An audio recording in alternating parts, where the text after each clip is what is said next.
Bismillahirrahmanirrahim. Assalamualaikum warahmatullahi wabarakatuh. Alhamdulillah, wassalatu wassalam ala rasulillah, amma ba'du. Sebelumnya yang saya hormati Pak Elif Pardiansa, SSY, MSI, selaku dosen pengampu mata kuliah makroekonomi Islam. Sebelumnya, perkenalkan saya Gaidah Humayroh dengan NIM 55542300061 akan mempresentasikan hasil review jurnal yang berjudul Strategi Pengendalian Inflasi dalam Perspektif Ekonomi Islam yang ditulis oleh Rahmadati Kuriningsih, Izmuddin dan Hardiansyah Fadli dan diterbitkan di Risalah Iqtisadiyah Journal of Sharia Economics pada tahun 2023.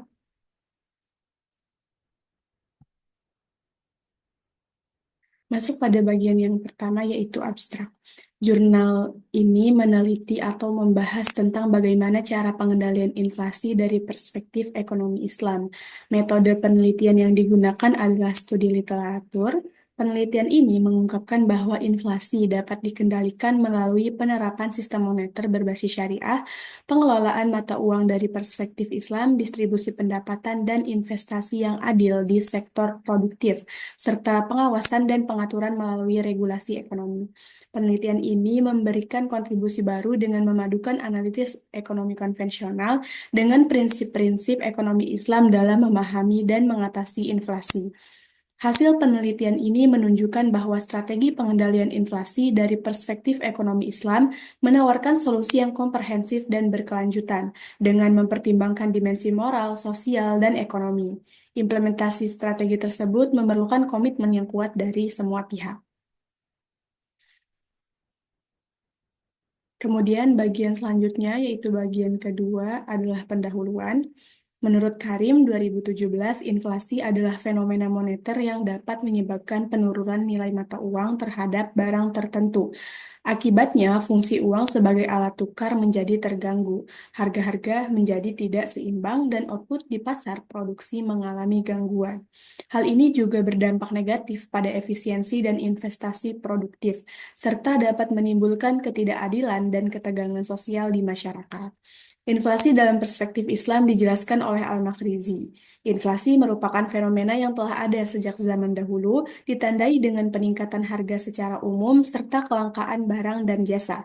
Dalam kondisi inflasi, konsumen perlu mengeluarkan lebih banyak uang untuk memperoleh barang atau jasa yang sama. Masalah inflasi ini sangat kompleks dan dipicu oleh berbagai faktor, baik yang bersifat alami maupun akibat kesalahan manusia.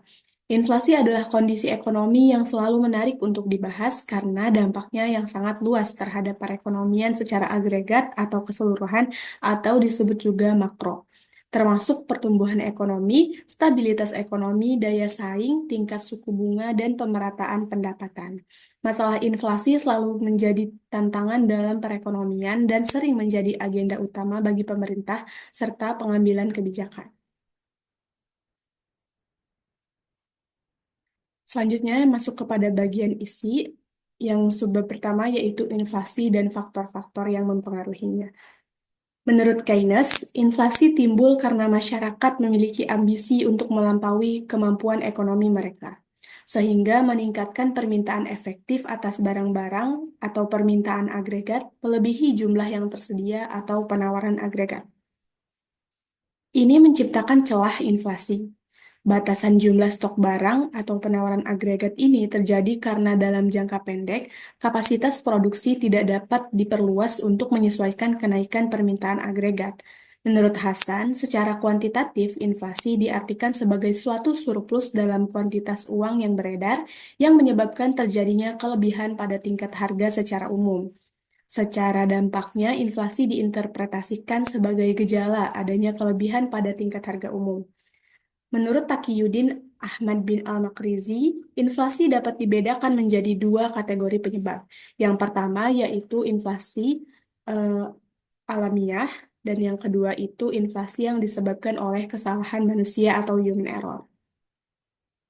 Inflasi alamiah terjadi akibat faktor-faktor yang bersifat alami, sedangkan inflasi akibat kesalahan manusia muncul dari tindakan yang berkaitan dengan kesalahan manusia, atau ada yang salah dengan sumber daya manusia itu sendiri. Nah, terdapat tiga faktor yang menyebabkan inflasi yang berkaitan dengan kesalahan manusia. Yang pertama yaitu korupsi dan manajemen yang buruk. Dengan terjadinya korupsi dan manajemen yang buruk, ini tentunya adalah dampak dari minimnya atau rendahnya kualitas sumber daya manusia tersebut. Yang kedua yaitu pajak yang terlalu tinggi. Kenapa pajak yang terlalu tinggi dapat menyebabkan inflasi? Karena secara tidak langsung dengan pajak yang tinggi itu akan menaikkan biaya produksi dan hal-hal lain sehingga ini akan berpengaruh pada banyaknya uang beredar dan berpengaruh terhadap inflasi. Kemudian yang ketiga adalah sirkulasi uang yang berlebihan. Inflasi menyebabkan peningkatan jumlah uang yang beredar di masyarakat, yang pada gilirannya mendorong kenaikan harga barang. Situasi ini akan mendorong pemerintah untuk meningkatkan suku bunga sebagai kebijakan yang diambil oleh pemerintah untuk mengendalikan inflasi atau mengendalikan banyaknya uang beredar. Selanjutnya yaitu masih dengan inflasi dan faktor-faktor yang mempengaruhinya. Di sini menurut Karim 2017, inflasi memiliki dampak negatif yang signifikan terhadap perekonomian. Nah, dampak negatif itu apa saja? Yang pertama yaitu mengganggu fungsi uang, terutama dalam hal tabungan atau nilai simpan, pembayaran di muka, dan sebagai unit perhitungan. Nah, akibat inflasi ini, orang terpaksa melepaskan uang yang aset keuangan mereka gitu. Dan inflasi juga dapat menyebabkan terjadinya inflasi lebih lanjut yang dikenal sebagai self-feeding inflation. Jadi ketika inflasi terus tidak bisa terkendali, maka eh, ini akan masuk ke dalam tahapan self-feeding inflation yang dimana itu terjadi akibat inflasinya itu yang tidak terkendali dalam periode yang cukup lama. Kemudian yang kedua, mengurangi motivasi masyarakat untuk menabung yang tercermin dalam penurunan marginal propensity to save. Kemudian yang ketiga, meningkatkan kecenderungan untuk berbelanja, terutama pada barang-barang non-primer dan barang-barang mewah, yang ditunjukkan dengan meningkatnya marginal propensity to consume. Jadi, sebagaimana di poin kedua tadi, menurunnya marginal propensity to save, keinginan masyarakat untuk menabung atau kemampuan masyarakat untuk menabung, di sisi lain eh, marginal propensity to consume meningkat gitu karena masyarakat cenderung untuk berbelanja terutama pada barang-barang non-primer dan barang-barang mewah. Kemudian, yang keempat, mengarahkan investasi ke arah yang tidak produktif seperti akumulasi kekayaan dalam bentuk tanah, bangunan, logam mulia, dan mata uang asing. Sementara investasi di sektor produktif seperti pertanian, industri perdagangan, dan transportasi terabaikan. Jadi, akibat atau dampak dari inflasi ini salah satunya bisa mengarahkan masyarakat atau mengalihkan masyarakat yang tadinya berinvestasi di sektor produktif menjadi mengalihkan investasinya itu ke dalam kekayaan dalam bentuk tanah, bangunan, atau logam mulia. Karena masyarakat merasa kekayaan mereka akan lebih aman eh, bila diinvestasikan terhadap tanah, bangunan, karena tidak terpengaruh terhadap kenaikan atau penurunan inflasi. Selanjutnya, subbab selanjutnya yaitu strategi pengendalian inflasi dalam perspektif ekonomi Islam. Jadi, menurut Siddiqi, terdapat 4 langkah untuk menstabilkan inflasi dalam sistem ekonomi Islam yang dapat membantu mengurangi inflasi. Nah, keempat langkah tersebut, yang pertama adalah mengganti pembiayaan utang dengan pembiayaan yang berbasis ekuitas dan saham.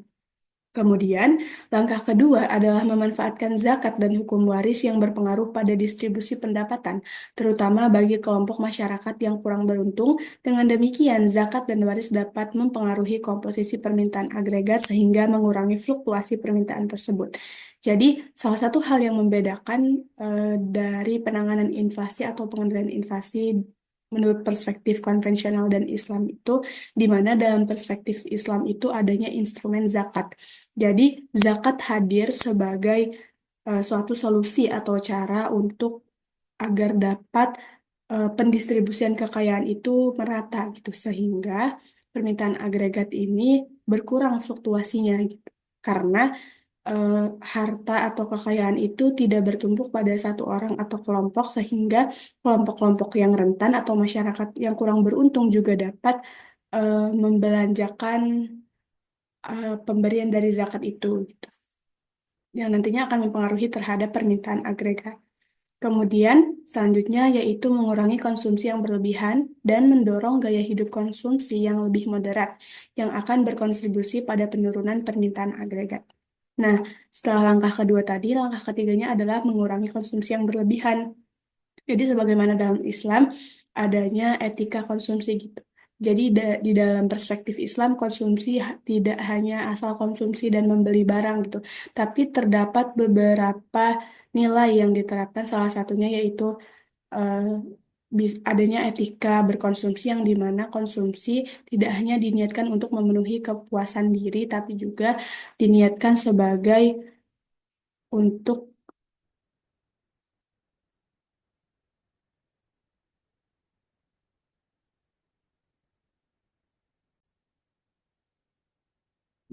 memang sebelumnya tadi sebagaimana di dalam Islam adanya etika konsumsi, jadi konsumsi itu secara menyeluruh gitu berdampak pada kehidupan di dunia dan kehidupan di akhirat.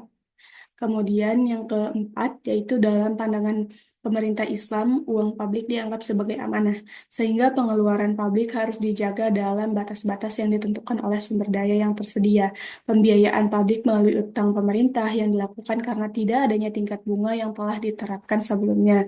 Dalam hal pembiayaan utang atau defisit, tingkat bunga harus terkait dengan pertumbuhan ekonomi. Dalam sistem ekonomi Islam, monetisasi uang atau defisit hampir tidak terjadi. Jadi, garis besar dari poin ini adalah bahwa Islam itu memandang uang publik itu sebagai amanah gitu. Jadi nantinya yang mengelola lembaga-lembaga seperti pemerintahan dan sebagainya harus mempunyai mentalitas ini gitu.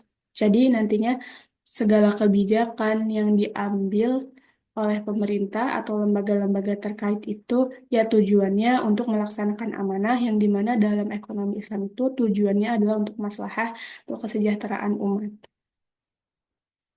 Kemudian selanjutnya yaitu di samping hal-hal tadi, terdapat juga beberapa solusi untuk mengendalikan inflasi menurut perspektif ekonomi Islam, yaitu yang pertama, penerapan sistem moneter berbasis syariah, mengimplementasikan sistem moneter yang sesuai dengan prinsip-prinsip ekonomi Islam, termasuk pelarangan riba atau bunga dan spekulasi berlebihan, dapat membantu menghindari faktor-faktor penyebab inflasi yang berasal dari praktik ekonomi yang tidak sesuai dengan etika Islam. Yang kedua yaitu manajemen mata uang. Dari sudut pandang Islam, penting untuk menjaga stabilitas nilai mata uang. Jadi pemerintah dan otoritas moneter perlu mengambil langkah-langkah langkah hati-hati untuk mengendalikan pertumbuhan jumlah uang dan menjaga keseimbangan antara penawaran dan permintaan uang agar inflasi tetap terjaga. Kemudian, keadilan dalam distribusi pendapatan. Prinsip keadilan dalam distribusi pendapatan ini, termasuk zakat dan infak, merupakan elemen penting dalam ekonomi Islam. Dengan menerapkan prinsip ini, ketimpangan ekonomi dapat diminimalkan sehingga mengurangi tekanan inflasi. Jadi, salah satu instrumen dalam keuangan moneter Islam itu adanya zakat. Nah, zakat, infak, sedekah, wakaf itu adalah cerminan dari distribusi pendapatan dan keadilan. Kemudian yang keempat adalah investasi di sektor produktif. Nah, mendorong investasi di sektor produktif dan infrastruktur ekonomi dapat meningkatkan kapasitas produksi, sehingga kebutuhan masyarakat dapat dipenuhi dengan harga yang stabil. Yang kelima yaitu pengawasan dan regulasi ekonomi. Dalam Islam dianjurkan adanya pengawasan ketat terhadap sektor keuangan dan bisnis untuk mencegah praktik monopoli, penipuan, dan eksploitasi yang dapat menyebabkan gejolak harga dan inflasi. Nah, di sini yaitu peran regulator pemerintah atau lembaga-lembaga terkait. Bagian selanjutnya, bagian keempat yaitu kontribusi akademik. Jadi artikel ini tuh atau jurnal ini memberikan wawasan penting tentang cara mengendalikan inflasi dari sudut pandang ekonomi Islam. Dengan menggabungkan analisis ekonomi tradisional atau konvensional dan prinsip-prinsip syariah, penelitian ini menawarkan pendekatan yang komprehensif untuk mengatasi masalah inflasi. Penelitian ini juga membuka peluang untuk mempelajari lebih lanjut mengenai penerapan strategi pengendalian inflasi dalam konteks yang berbeda, terutama di negara berkembang seperti Indonesia. Kemudian selanjutnya terdapat kekurangan dan kelebihan. Jadi kelebihannya, penelitian ini memiliki kelebihan yaitu sumber literatur yang cukup banyak sehingga setiap pembahasan memiliki teori yang kuat. Dalam jurnal ini juga memberikan perbandingan inflasi dalam perspektif Islam dan konvensional sehingga pembaca dapat memiliki gambaran. Jadi, sebagaimana yang bisa dilihat dari jurnal ini adalah setiap argumen itu didasari pada teori-teori. Jadi, teorinya yang kuat. Kemudian, terdapat beberapa perbandingan antara ekonomi konvensional dan juga Islam gitu, sehingga pembaca dapat memiliki gambaran terkait kedua sistem ekonomi ini, cara pengendalian inflasi. Kemudian terdapat kekurangan. Kekurangan dalam jurnal ini yaitu pada bagian isi kurang dibahas secara menyeluruh seperti pada poin strategi dan solusi sehingga penjelasan yang didapat pembaca masih terkesan seperti menggantung. Jadi di bagian isi, di bagian strategi dan solusi itu penulis hanya menjelaskan poin-poinnya saja dan tidak diuraikan secara lebih lanjut. Kemudian selanjutnya yaitu kesimpulan. Secara keseluruhan, penelitian ini memberikan wawasan berharga mengenai strategi pengendalian inflasi dalam perspektif ekonomi Islam. Dengan pendekatan yang holistik dan relevansi konseptual, artikel ini berhasil menunjukkan bahwa pengendalian inflasi tidak hanya memerlukan kebijakan moneter yang tepat, tetapi juga harus mempertimbangkan aspek religius, moral, dan sosial. Namun, untuk meningkatkan efektivitas strategi yang diusulkan, diperlukan penelitian lebih lanjut dengan data empiris serta analisis mendalam mengenai tantangan implementasinya. Penelitian ini menjadi landasan penting bagi pengembangan kebijakan ekonomi yang berkelanjutan dan adil di masa depan.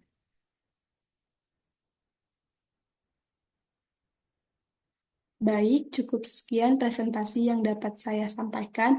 Untuk kurang dan lebihnya, saya memohon maaf. Terima kasih. Wassalamualaikum warahmatullahi wabarakatuh.